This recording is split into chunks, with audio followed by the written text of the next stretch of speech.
असती तेव्हा माझ्या डोळ्यात पाणी आलं। मग तेव्हा मी विचार केला, माझे वडील 25 वर्षापासून या जनतेची सेवा करतायत आणि त्यांनी ते जेव्हा घरी यायचे तेव्हा आम्ही चारही भावंड झोपून जायचो आणि आम्ही उठायच्या अगोदरच 5 वाजता जनतेच्या सेवेकरता निघून जायचे। आमची आठवडाभर आमची भेट व्हायची नाही। तेव्हा मी त्यांना विचारलं, पप्पा हे कशासाठी, आम्हाला टाइम का नाही? तेव्हा त्यांचं उत्तर जेव्हा मी ऐकलं तेव्हा मी शांत पडले। त्यांचं उत्तर होतं, बेटा मी बाहेर जातो ना, मी हे माणसं कमवतो, मी आशीर्वाद कमवतो आणि त्याच आशीर्वादामुळे तुम्ही आज निरोगी आहेत, तुम्ही आज सुखी आहेत आणि तुम्हाला कोणत्याच प्रकारचं दुःख आज नाहीये, त्या आशीर्वादामुळे।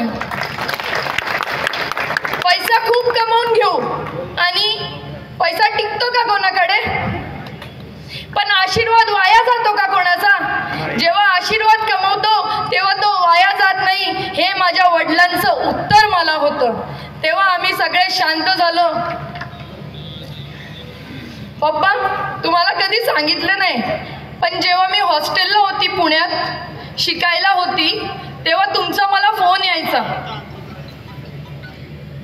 तो फोन आल्यानंतर तुम्ही विचारायचे, बेटा जेवण केलं? हो पप्पा। मग तुम्ही विचारायचे, बेटा सगळं नीट आहे ना? हो पप्पा। आणि तो फोन नेहमी सारखा 30 सेकंदाच्या आत बंद व्हायचा। तेव्हा मी फोन सोबत बोलायची की पप्पा मला पण विचारू द्या ना तुम्हाला एकदा की तुम्ही जेवले का नाही, की तुम्ही काय करताय, तुमची तब्येत बरी आहे का नाही, हे मला पण विचारू द्या पप्पा एकदा। त्यांना टाइम नसायचा आमच्याकरता, पण आम्हाला आठवत पण नाही की आम्ही कधी परिवार फिरायला गेलोय, कारण पूर्ण वेळ हा तुमच्या हक्काचा होता आणि आजही तुमच्या हक्काचा आहे। आणि